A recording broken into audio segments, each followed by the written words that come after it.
유형자산, 여기만 볼 겁니다. 요거 복습 한번 하고, 그 다음에 이제 뒤에 문제 위주로 좀 보면서 한번 체크해 볼 겁니다.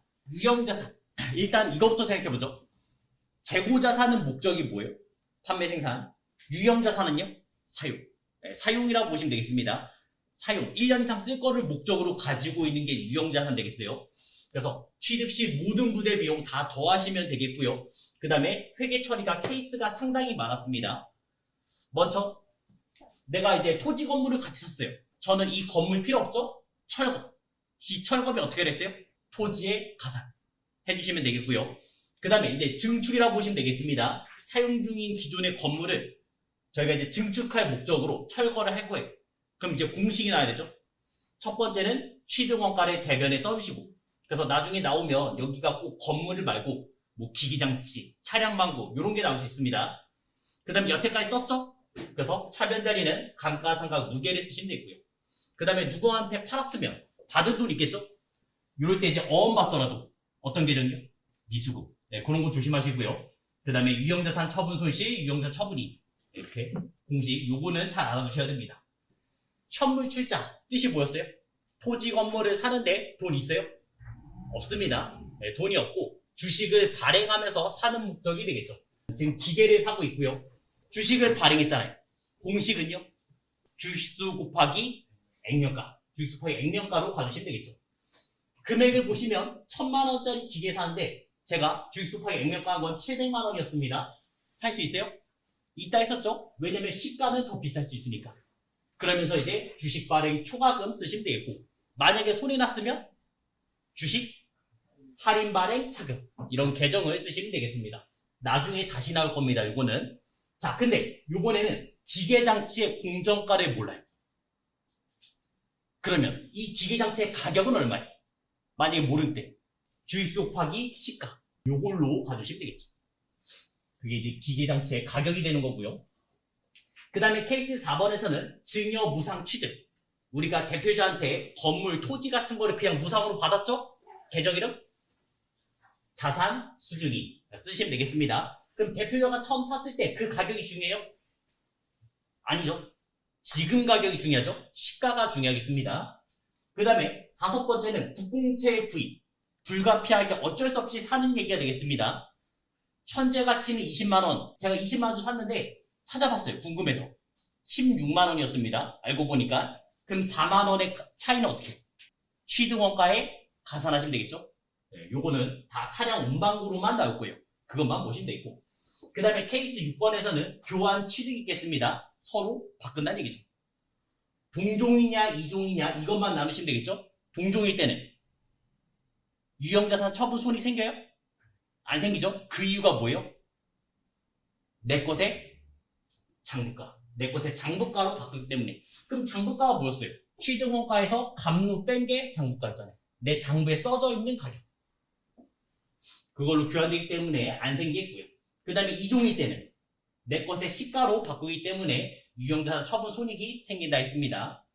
자, 그 다음에 케이스 7번에서는 건설자금의 이자라고 생각하시면 되겠죠. 우리가 이제 건물을 지는데 목돈이 필요할 거 아니에요. 그 돈이 있어요? 없잖아요. 그래서 은행한테 대출을 받으면서 건물을 지을 겁니다. 그러면 대출금 갚아야 되잖아요.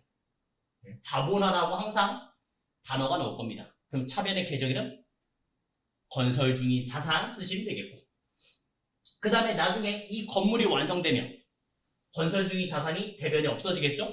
그 다음에 차변에 건물이라는 계정 바꿔주시면 되겠죠. 그런 얘기 되겠습니다. 그 다음에 케이스 8번에서는 정부 보조금, 국고 보조금 이런 얘기가 나오겠고요.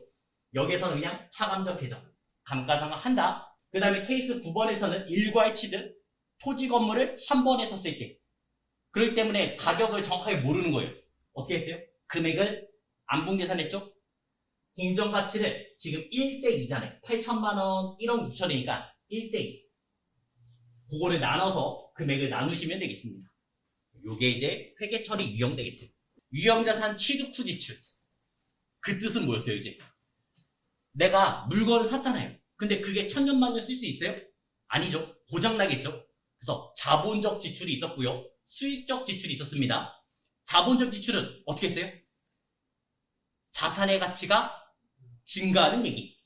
그래서 뭐 내용연수 더 쓰게 됐다. 아니면 뭐 건물의 엘리베이터를 뭐 만들었다. 에스컬레이터 만들었다 하면 건물의 가치가 증가하겠죠? 그런 게 자본적 지출이었고, 수익적 지출 하시면요. 단순 형태 유지, 비용 처리하시면 되겠습니다. 그래서 도색, 도장, 아니면 프린터에 토너를 교체했다. 자동차의 타이어를 교체했다. 이렇게 나오시면 되겠죠. 그래서 서로 바꾸는 얘기가 간혹 나온다 했어요. 그것만 체크하시면 되겠습니다. 감가상각. 여기서부터 볼 겁니다. 이제 감가상각 하시면 우리가 이제 비용 처리해야 되잖아요. 차변에 어떻게 써요? 감가상각비. 이런 식으로 회계 처리하시면 되겠고요. 대변은요? 감가상각. 이렇게 회계 처리하시면 되겠습니다. 그리고 이제 몇 년 동안 계속 쌓아둘 거 아니에요. 그리고 그거를 처분했을 때, 아까 전에 처분하는 공식에서 얘가 이제 차변 가면서 없어지겠죠. 기본 스타일이 되겠고요. 자, 그러면 만약에 건물이라 쳐요. 건물을 직접 없앴어요? 건물의 가치를 직접 떨어뜨렸어요? 아니죠. 건물이란 계정이 없잖아요. 이런 거를 이제 간접 상각법이라고 말합니다. 유형자산 스타일은 이제 이런 식으로 간접 상각법 쓰겠고요. 그 다음에 이제 무형자산. 무형자산은 이제 형태가 안 보이는 거죠. 여기서는 이제 직접 상각법을 씁니다. 그래서 차변에 무형자산 상각비. 이렇게 차변에 비용 처리했고요. 그 다음에 대변에는 실제 그 물건을 없애주시면 돼요. 예를 들어서 뭐 개발비 아니면 영업권 이런 식으로 회계 처리하시면 되겠어요. 요거는 이제 직접 상각법, 직접 상각법이라고 말합니다. 그냥 차이만 한번 봐주시면 되겠습니다. 유형자산의 감가상각. 유형자산은 취득 시점 이후로부터 영업활동에 사용됨으로 인해서 기업의 수익 창출 공헌하게 되고 최초 취득 시 효용성은 유형자산 사용됨에 따라서 점차 감소한다. 처음에 효율이 잘 나왔는데 쓰면 쓸수록 효율이 떨어진다는 얘기죠. 이런 유형자산 효용 감소 비용으로 인식하는 것을 감가상각이라 하며 자산이 사용 가능할 때부터 시작한다. 여기 체크. 내가 기계장치를 샀어요. 취득 시점부터 감가상각해요? 아닙니다. 사용 시점부터. 왜 사용 시점이에요? 수익 비용의 대응 원칙 때문에. 내가 이 돈을 벌려면 이 돈 써야 되잖아요. 감가상각이라는 게 비용이잖아요. 그래서 그 돈을 썼다. 이렇게 나와야 돼요. 샀을 때 아직 수익 안 생깁니다. 그래서 사용 시점부터 해주시면 되겠습니다. 감가상각은 유형자산, 감가상각 대상금액, 그 자산의 내용 동안 체계적이고 합리적인 기간 배분. 여기도 한번 체크하시기 바랍니다. 감가상각의 정의예요, 이제. 내용연수 동안 체계적, 합리적 기간 배분. 그러면 이제 대표적인 감가상각의 3요소가 나올 거예요. 자, 첫째는 취득원가. 얘는 뭐예요, 그냥? 내가 산 가격. 그러면서 모든 부대비용 있었죠? 다 더하시면 됩니다. 운임, 뭐 이런 거 있었잖아요. 아니면 전문가에게 지급하는 수수료. 다 취득원가에 가산하시면 되겠고. 산 가격. 그 다음에 두 번째는 내용연수. 내가 몇 년 동안 쓸 건지. 내용연수. 내가 몇 년 동안 쓸 건지 되겠습니다. 자, 여기에서는 물리적 내용연수가 아니에요. 내가 책상 요거 3년 쓰겠다고 해서 샀어요. 3년 뒤에 얘가 망가져요? 아니잖아요. 망가지지 않잖아요. 계속 쓸 수 있잖아요. 요거는 물리적 내용연수 아닌 경제적 내용연수라고 보시면 되겠어요. 경제적 내용연수. 내가 효익을 얻을 수 있는 그런 내용연수 되겠습니다. 그 다음에 세 번째는 잔존가치. 이 세 가지가 이제 감가상각의 3요소라고 보시면 되겠습니다. 그러면서 이제 공식이 나와요. 공식은 필수입니다. 외우셔야 됩니다.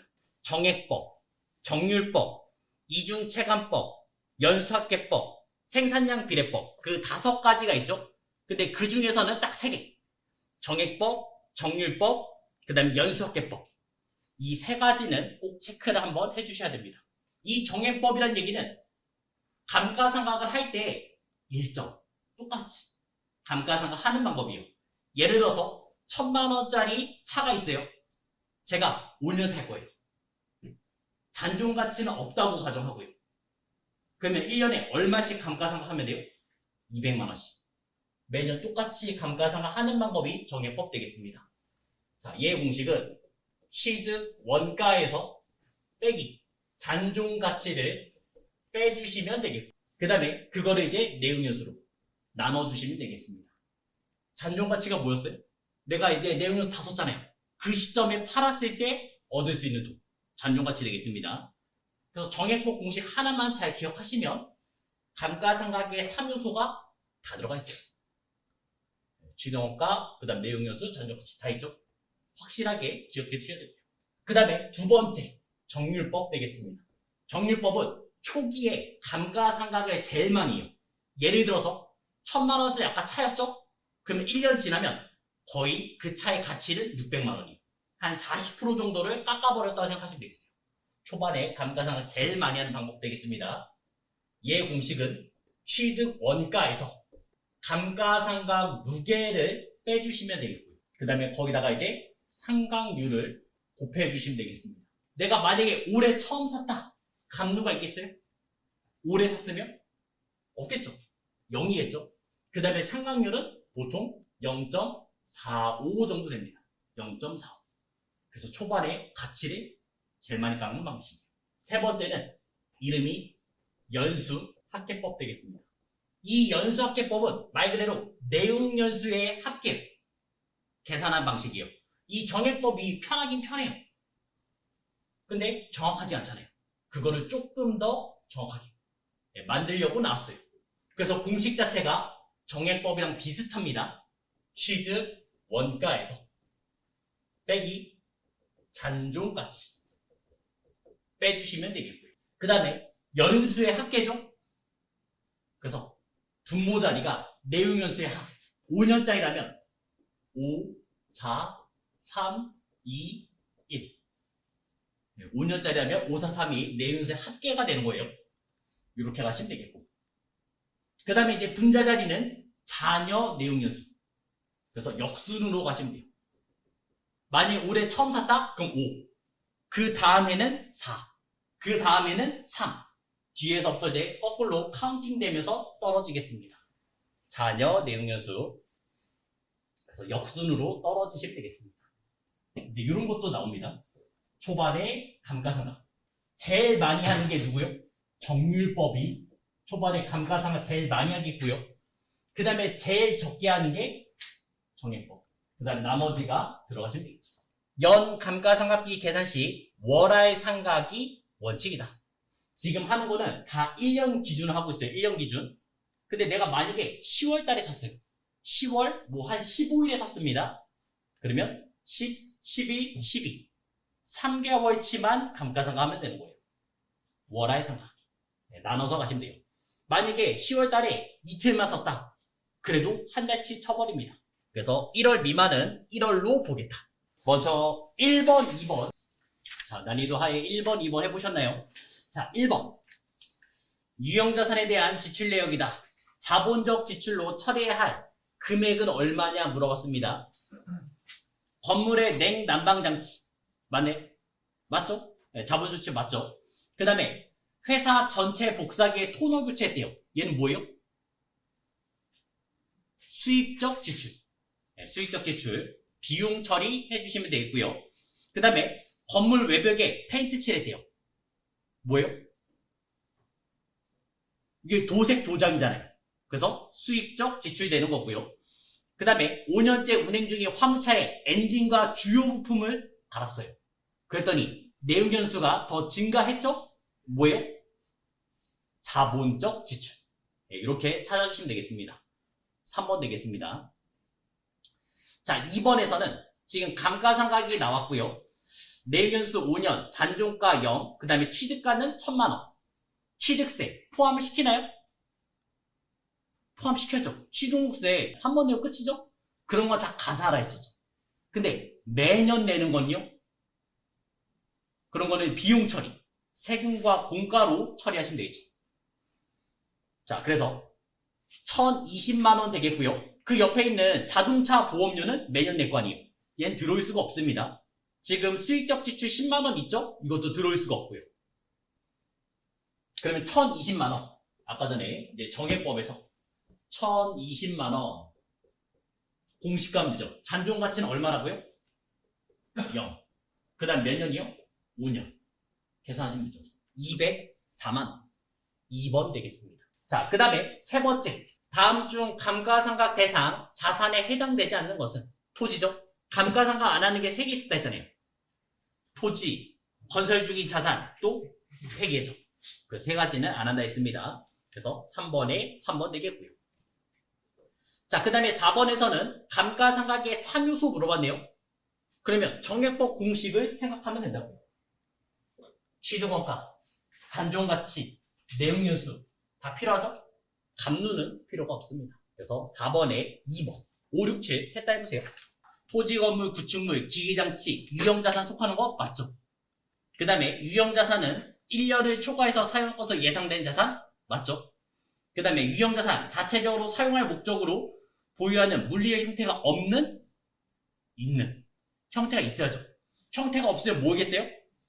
무형자산 되겠죠. 네, 무형자산 되겠습니다. 그 다음에 감가상각의 종류가 좀 여러 개 나왔네요. 정액법, 정률법, 연수학계법, 생산량 비례법, 이중체감법. 네, 5가지의 종류가 있겠습니다. 근데 저희 시험에서는 보통 3개. 네, 3개만 보시면 돼요. 6번에서는 소유기간이 1년 이상 자산 중 영어활동 활용할 목적으로 보유하는 형태가 있는 자산. 유형자산 물어봤죠? 뭐예요? 상품 운반용 트럭 맞나요? 맞죠? 이거는 내 짐을 그냥 왔다 갔다 할 거잖아요. 판매 목적 아니잖아요. 그 다음 2번째는 판매 목적입니다. 얘는 재고자산. 그 다음에 3번째 투자 목적용 건물. 투자산. 네, 그 다음에 4번째 사무실용 책상. 사용 목적이죠. 유형자산 되겠죠. 그래서 6번에 2번 되는 거고요. 자, 7번에 회계 처리 물어봤습니다. 각종 세금. 우리가 한 번 내는 거는 어떻게 했어요? 취득원가에 가산했고, 그 다음 매년 내는 거는 세금과 공과라는 계정을 쓰시면 되겠죠. 자, 건물 취득 시 납부한 취득세 한 번 낼 거죠. 건물 쓰시면 되겠고, 그 다음에 회사 소유 차량 자동차세. 네, 이런 거는 매년 내잖아요. 자동차세 1년에 2번 냅니다. 세금과 공과. 영업용 건물과 토지 보유에 따른 종합부동산세. 얘도 매년 낼 거죠. 세금과 공과. 그 다음에 종업원의 급여 지급 시 원천 징수했다. 계정 이름? 예수금 되겠죠. 요거는 부채로 잡아두시면 되겠습니다. 그래서 7번에 2번, 10번이랑 14번 2개 해보시기 바랍니다. 7월 1일에 차량 방구 지금 500만원에 현금 주고 샀습니다. 취득세 50만원 냈잖아요. 그러면 제가 얼마 주고 산 거예요? 550 주고 샀죠. 그 다음에 이제 12월 31일 결산할 겁니다. 정액법에 의해서 감가상각 할 경우 감가상각비는 얼마냐? 내용연수는 5년, 잔존가는 0 나왔습니다. 자, 그러면 550만원 있었고, 그 다음에 잔존가는 0이니까 뺄 게 없고요. 그럼 내용연수 5년. 그럼 1년에 얼마씩 감가상각해요? 110만원씩 가치를 떨어뜨리시면 되겠습니다. 자, 그러면 이건 1년이잖아요. 언제 샀어요? 7월 1일. 네, 그러면 7, 8, 9, 10, 11, 12. 6개월 썼죠? 그래서 요거를 1년은 12분의 6 계산하시면 되겠습니다. 그럼 얼마요? 55만원. 감가상각 하시면 되겠죠. 월화의 상각이라 했잖아요. 1년은 12달. 12분의 몇 개월 썼냐? 네, 이렇게 나오시면 되겠죠. 그러면 또 한번 생각해봐요. 감가상각을 왜 해요? 내가 1000만원짜리 차를 샀어요, 만약에. 그러면 1000만원짜리 차 샀을 때 비용 처리가 1000만원 돼요? 안 됩니다. 실제로 만약에 지금 차를 사봐요. 집을 사봐요. 그럼 비용 처리를 하는 게 아니라 세금을 오히려 더 많이 내요. 자산이 늘었으니까 세금을 더 많이 냅니다. 그럼 비용 처리 언제 하냐? 감가상각을 통해서 하는 거예요. 네, 그러면서 이제 비용 처리가 나온 겁니다. 몇 년에 걸쳐서 쓴 걸로 보는 거죠. 체계적, 합리적, 기간배분. 그게 감가상각의 아까 정의였잖아요. 14번 토지 가격이 지금 1억짜리였고요. 그 다음에 건물은 5천만원짜리였습니다. 그리고 둘 다 정액법 쓸 거고 20년 쓴다 했었죠? 그러면 빼기 0 나누기 20 이렇게만 할게요. 그냥 나누기 20 1년에 감가상각 얼마씩 해요? 얘는 500만원씩 하시면 되겠고, 그 다음 얘는 250만원씩 하시면 되겠죠. 그래서 1년에 750만원씩 하고 있습니다. 자, 몇 년 썼어요? 3년 썼으니까 곱하기 3해서 2250 나오면 되겠죠.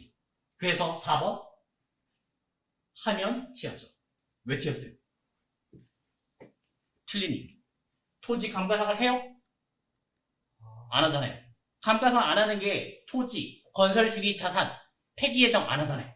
그 얘는 처음부터 할 필요가 없었습니다.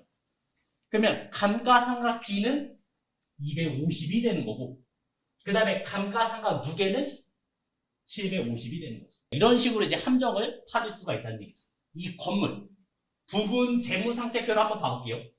우리가 T를 그렸을 때 자산은 차변이 있을 거 아니에요.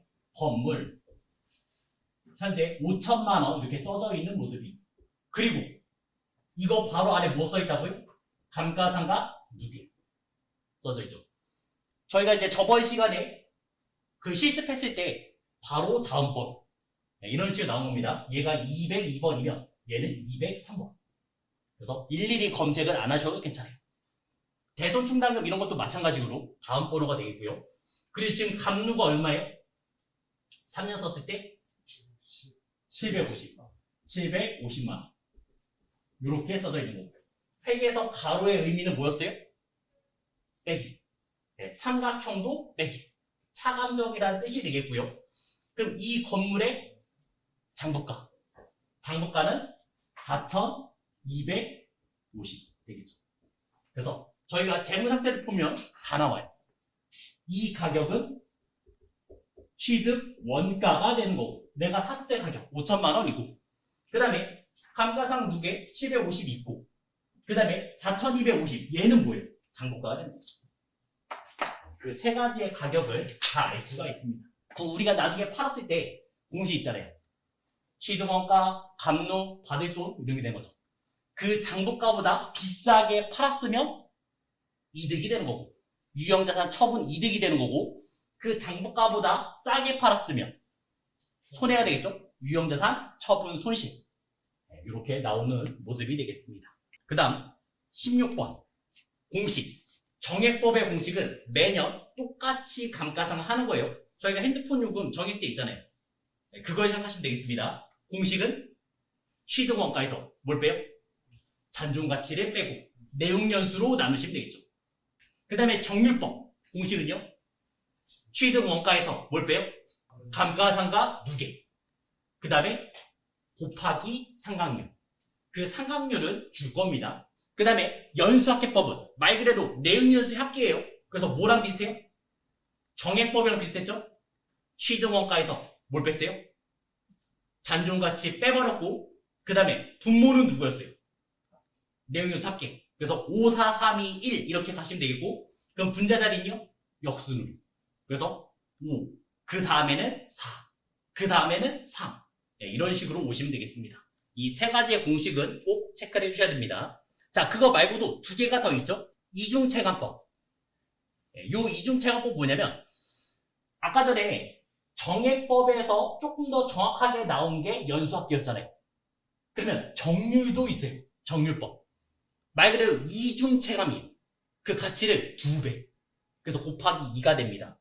이중체감법 보시면 취득원가에서 감가상각 누계 나왔죠? 여기까지 공식이 정률법이랑 똑같아요. 그 다음에 내용연수 나눌 건데 그거를 2중 2배로 계산하겠다. 네, 그런 뜻이 되겠고요. 그 다음에 생산량 비례법은 우리가 이제 공장에서 쓰는 얘기예요. 공장. 만약에 A라는 기계가 하루에 10,000개의 물건을 생산할 수가 있어요. A라는 기계가. 그럼 실제 10,000개를 생산하겠어요? 안 합니다. 왜요? 고장이 나요.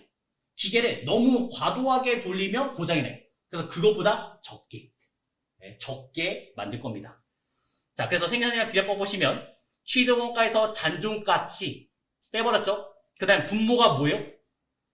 추정 총생산량. 내가 이 기계로 최대로 돌릴 수 있는 양 나온 거고, 그 다음 분자 자리는요? 실제로 만든 양. 실제로 만든 양, 단기 생산량이 되겠습니다. 19번 유형자산 처분하는 얘기는 너무 중요하겠습니다. 한번 써보죠. 1번 취득원가짜리잖아요. 얼마짜리요? 1,000,000원짜리 써주시면 되겠고요. 그 다음에 그거를 500만 원에 처분하는 경우 나왔습니다. 내용연수는 5년, 잔중가는 100만 원. 그 다음에 정액법이니까 1000만 원에서 100만 원 뺀 900만 원.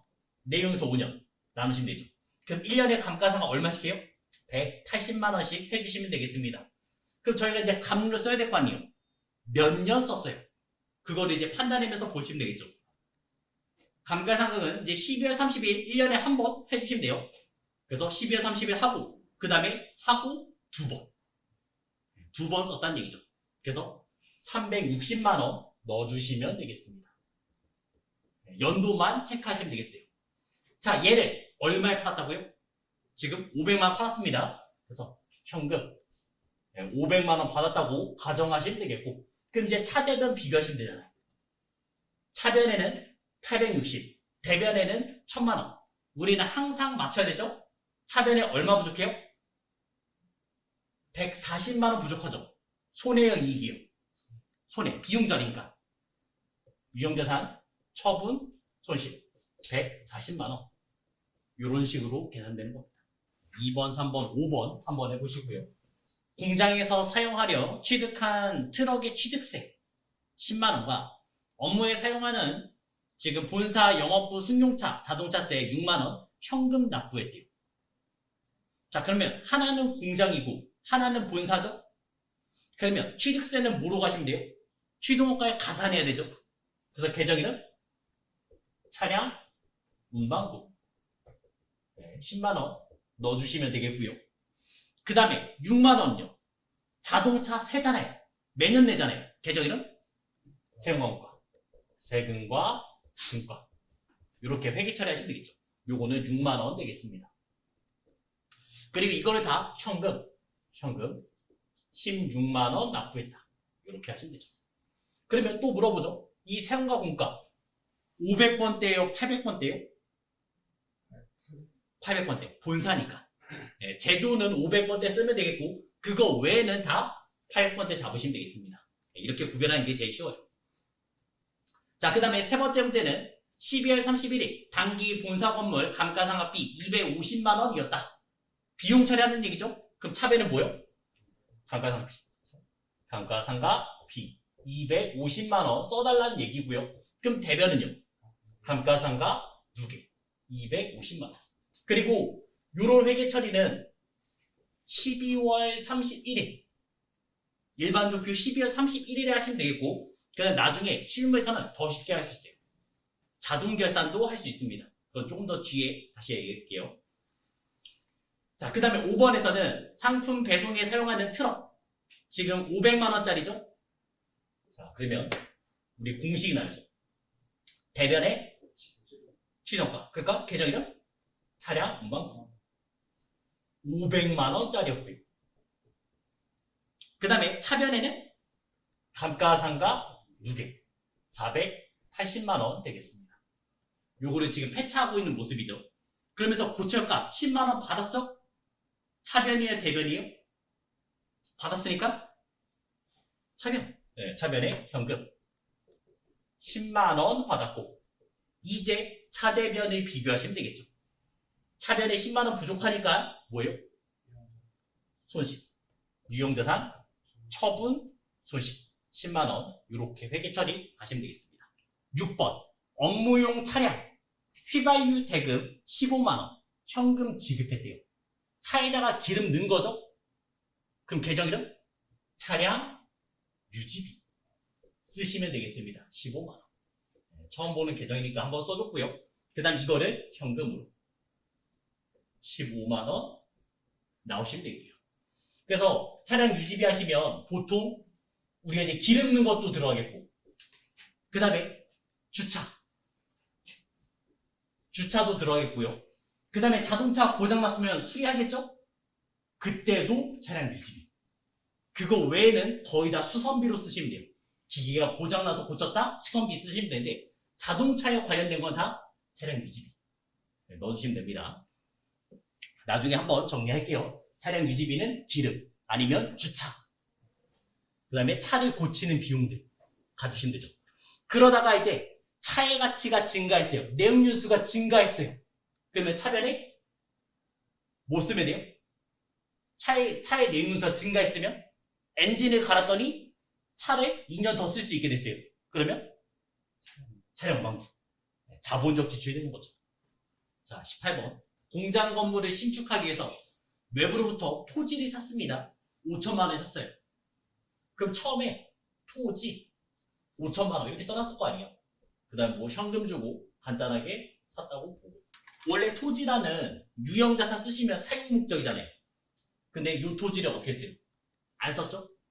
지금 보니까 문제 보니까 건물 신축을 포기하게 돼서 토지의 목적을 자가 상승 목적. 결국 뭐 했다는 얘기예요? 투자했다는 얘기예요.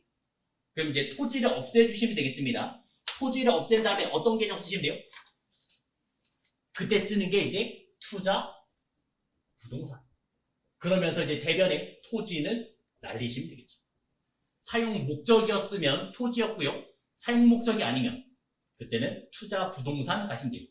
건물도 마찬가지예요. 건물도 투자 부동산 가시면 되는 겁니다. 그 다음에 20번에서는 기계장치 취득 후 1년이 지난 현재 주유 수선 및 설비 증진을 위해서 자본적 지출로 800만 원 현금 지급했대요. 자산의 가치가 증가했죠? 그럼 차변에 뭐요? 기계장치. 800만 원 쓰시면 되겠고. 그 다음에 이 800만 원은 지금 뭐로 냈어요? 현금. 좀 어려워 보이는 30번. 차. 지금 얼마예요? 1850만 원이죠? 그리고 취등록세 어떻게 해야 돼요? 가산해야죠. 그럼 이 차의 현재 가치 지금 1900만 원짜리 산 겁니다. 근데 내가 어떻게 했어요? 법령에 의해서 어쩔 수 없는 걸 샀어요. 얼마짜리 샀어요? 50만 원짜리 샀습니다. 내가 궁금할 거 아니에요? 찾아본 거죠. 찾아보니까 현재 가치가 얼마예요? 30만 원입니다. 그럼 나머지 차익 20만 원 어떻게 하게 됐어요? 차익 20만 원은 취등원가에 가산하게 됐잖아요. 법령에서 어쩔 수 없이 국공채를 구매하는 경우 딱 그 케이스예요. 거기에 좀 복잡하게 써져 있는 것 뿐입니다. 그래서 차량 운반부는 1920만 원 이렇게 가시면 되겠고, 그 다음에 30만 원짜리는요, 계정이름 뭐예요? 만기까지 보유하기로 했다. 계정이름? 만기 보유증권 써주시면 되겠습니다. 자, 이 만기 보유증권 쓰려면 만기까지 보유할 적극적인 의도, 능력, 그 두 가지의 단어가 포인트예요. 거기에 맞춰서 써주시면 되겠습니다. 그리고 이제 1950만 원 대변 자리 쓰시면 되겠죠. 현금으로 1950 39번. 지금 이 오토바이 어떻게 했어요? 사고로 폐기 처분했죠? 그러면 우리가 원칙은 똑같아요. 어차피 유형자산이 처분되는 얘기예요. 그러면 대변에 뭐예요? 오토바이도 차량 운반부입니다. 차량 운반부 쓰시면 되겠고, 얼마짜리요? 100만 원짜리였습니다. 그 다음에 차변에 이제 여태까지 탄 감가상각 누계를 쓰시면 되죠. 감누는 55만 원 되겠습니다. 그럼 차대면 비교했을 때 45만 원이 비네요. 계정이는 유형 처분 손실 뭐 그렇게 쓰셔도 되는데, 사실 그것보다는 지금은 사고로 없어졌잖아요. 재해 손실. 네, 이런 걸로 가시면 돼요. 천재지변, 불타 없어지거나 아니면 어떤 사고로 발생했을 때 그때 쓰는 게 이제 재해 손실 되겠습니다. 맨 아래쪽에 이제 팁이 하나 써져 있죠. 감가상각 방법에 따른 특징. 네, 거기서 맨 마지막에 초기 감가상각 제일 많이 하는 게 누구라고요? 정률법. 제일 적은 게 정액법. 그래서 요거 하나만 체크해달라 했습니다. 딱 그거 하나만 체크해주시면 좋겠고요. 사용이 중단된 유형자산의 처리. 이제는 내가 계속 쓰다가 안 쓰겠다고 얘기한 거예요. 안 쓰는 것도 종류가 두 가지입니다. 첫째는 폐기하려고 안 쓰는 것도 있고, 두 번째는 유휴, 잠시 쉬려고 안 쓰는 것도 있어요. 차이는 뭐예요? 유휴는 감가상각을 해야 되죠. 근데 폐기 예정은요? 안 하죠. 네, 안 하겠습니다. 그래서 그 이유를 보시면 내용연수 도중 사용을 중단하고 처분 예정 유형자산은 사용을 중단한 시점에 장부 금액으로 표시한다.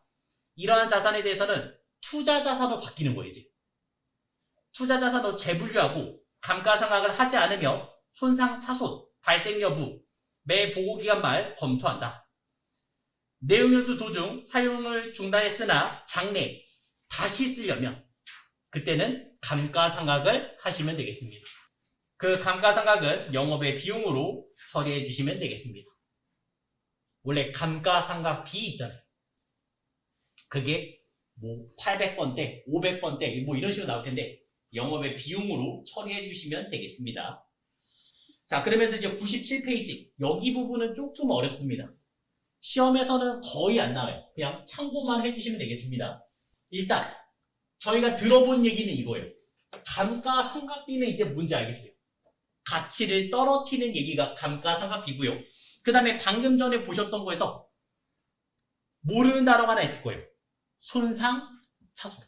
그렇게까지 저희 시험 쪽에서는 중요하지 않은데 우리가 아까 건물 있었어요. 건물 1000만 원짜리 건물이 있었고 그 다음에 여태까지 이제 감가상각 했어요. 감가상각 누계 200만 원 했다 쳐요. 이렇게 있어요. 그럼 이 건물의 장부가는 얼마예요? 800이죠?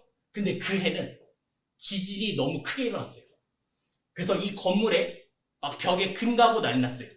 그러면 800만 원도 받을 수 있겠어요? 못 받겠죠? 그럴 때 쓰는 게 이제 손상 차손 되겠습니다. 감가상각 누계 바로 안 했어요, 얘도. 그래서 차감적 계정으로 가로쳐서 차감적 계정으로 써주시면 되겠습니다. 그럼 이제 장부가가 나오겠죠. 내 장부에 써져 있는 가격은 700만 원이다. 네, 이런 의미가 되겠습니다. 손상차손. 자, 그래서 손상차손을 보시면 매 보호기간 종료의 진부하 또는 시장가치의 급격한 하락 등으로 인해서 회수가능 가액, 그래서 맥스, 최대값, 순매각 가치에서 사용가치 둘 중에 큰 걸로 계산해 주시면 되겠습니다. 장부가액에 현저하게 미달할 가능성이 있는 경우 그때 손상차손을 인식해 주시면 되겠습니다. 좀 복잡하니까 저희는 어떻게 해요? 지진이 일어나면 그거보다 가치가 떨어지니까 차감을 해준다. 네, 요 정도로만 그냥 끝내시면 돼요.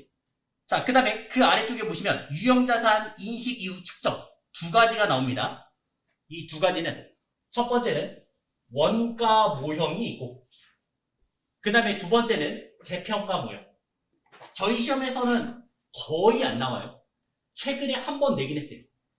자, 이제 조금만 생각해봐요. 우리가 건물 1000만 원짜리 건물이었잖아요. 매해 감가상각 했겠죠? 가치가 점점 떨어졌겠죠? 현실을 봐요, 이제 현실. 건물이 실제 가격이 떨어지겠어요? 아니요. 오히려 더 올라요. 네. 가치가 오른다고요. 광교에 있는 아파트 처음에 청약했을 때 뭐 5억, 6억 이 정도였어요. 근데 지금 가격은 18억? 이 정도예요. 가치가 더 오른다고 실제로. 그때 쓰는 게 재평가 모형이고 그 다음에 우리 시험에서 좋아하는 거는 원가 모형 되겠습니다. 두 가지의 차이가 있는 거죠. 자, 원가 모형.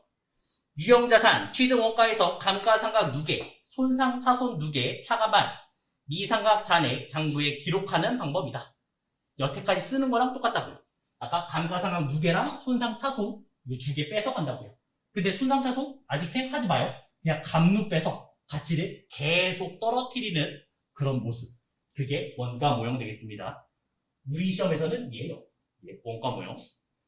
그거밖에 안 나요. 자, 그 다음에 재평가 모형은 이거예요. 우리가 이제 몇 년에 한 번씩 내 모든 자산을 재평가해요. 평가사한테 맡겨요. 4, 5년에 하나만 평가받을 수 없어요. 나의 모든 재산을 평가를 받는 거예요. 그리고 가격이 얼마만큼 올랐는지 아니면 얼마만큼 떨어졌는지 그 얘기하는 게 재평가 모형 되겠습니다. 장부금액 재평가일이 공정가치로 수정한 후 그 이후에 감가상각 누계, 손상차손 누계, 차감한 금액 장부에 기록하는 방법이다. 그래서 조금만 더 얘기하자면 가치가 있을 거 아니에요. 이 재평가 모형에서 가치가 떨어졌을 때 1번 케이스 예전에 본 거 같지 않나요? 재고자산 평가 손실. 그래서 처음에 1000만 원짜리였는데 가치가 예를 들어서 800만 원이 됐다. 평가 손실 인식하시면 되겠습니다. 이때는 평가 손실을 인식하시면 되고 그리고 다시 가격이 올랐어요. 쭉 올랐어요. 그래서 현재 1200만 원 냈습니다. 그러면 평가 이익 인식하시면 되겠습니다. 자, 요거는 성격이 조금 다르요. 성격이. 한번 책으로 잠깐만 체크만 할게요. 자본에서 142페이지. 기타 포괄 손익 누계가 나올 겁니다. 기타 포괄 손익 누계. 우리 처음 본 건 아니에요. 한 번 본 적 있어요. 언제 봤어요? 매도 가능 증권 평가받았을 때. 그때 매도 가능 증권 평가 손익 1번 써있죠? 그게 기타 포괄 손익 누계였습니다. 그 다음에 맨 마지막 재평가 잉여금 있죠? 유형자산 보고기간 종료 현재 재평가 모형. 이게 재평가 모형이었잖아요. 여기서 이득이 생기면 기타 포괄 손익 누계로 간다는 얘기예요. 시험에는 안 중요해요. 그냥 체크만 할게요. 떨어졌죠? 처음에 떨어졌죠? 얘는 900번대. 영업의 비용로 처리하시면 돼요. 그 다음에 이득 났잖아요. 여기 2번에서 이득 났잖아요. 얘도 회복. 얘는 영업의 수익입니다. 원가까지는 1000만 원까지는. 그리고 나서 뚫고 올라갔잖아요. 뚫고 올라가는 게 이제 다르다는 얘기죠. 이게 뭐예요? 자본. 그 중에서도 기타 포괄 손익 누계 300번대에 들어갑니다. 100번대 자산 얘기예요. 현금, 보통예금 다 100번대, 부채 200번대 얘기입니다. 그 다음에 300번대가 자본. 네, 자본 쪽이 들어요. 성격이 다릅니다. 중요하진 않아요. 그냥 참고. 네, 여기까지 가면 이제 너무 어려워지는 거고. 그 다음에 우리는 여기 맞춰져 있다고요? 아니요. 사실 시험에 관심도 없어요. 네, 감가상각 하는 것만 보시면 돼요. 책이 있으니까 한번 체크 정도만 해줬습니다. 자, 그 다음에 7번에서는 유형자산 처분, 매각, 양도 및 폐기. 제일 중요하겠죠? 유형자산 처분하는 얘기니까 여기서 우리가 처음 했던 공식이 이제 등장하는 거예요. 유형자산 처분에는 폐기 처분, 매각 처분, 교환 세 가지가 있다. 유형자산 내용연수 경과들어도 더 이상 사용 가치가 없고, 또한 이 처분 가치가 없는 것을 처분하는 것은 폐기 처분이라 하고, 매각 처분은 정당한 대가를 받고 판매 처분하는 것을 말한다. 그 다음에 교환은 서로 바꾸는 얘기가 되겠죠. 우리가 이제 장부가 있었잖아요. 취득 원가에서 감가상각 누계를 빼면 장부가잖아요. 그거보다 비싸게 팔면 이득이었죠. 유형자산 처분 이익이 되는 거고, 그거보다 싸게 팔면 유형자산 처분 손실. 예, 그 얘기를 한 거예요. 그거를 넣어준 겁니다. 그게 영업의 손익. 결국 900번대로 간다는 얘기예요. 900번대의 얘기가 되겠습니다. 팁 쪽에 보시면 천재지변 등 불가 학력의 이유로 폐기하는 경우, 아까 저 오토바이 사고 났잖아요. 그때 뭐 쓴다고요? 재해손실. 재해손실 같은 걸 넣으시면 되겠고요. 그 다음에 내가 만약에 보험에 가입했어요. 화재보험에 가입했습니다. 재해손실 써놨을 거 아니에요. 우리 창고에 있는 물건들이 불타 없어서 재해손실. 그 다음에 대변에는 뭐 상품 써놨겠죠? 적요 8번 써서. 그리고 이제 보험에 가입해서 그 나중에 보험금을 받아요. 차변에 현금, 그 다음에 대변에는 보험금 수익. 요 계정 쓰시면 되겠습니다. 그러면서 이제 유형자산이 끝나는 거예요.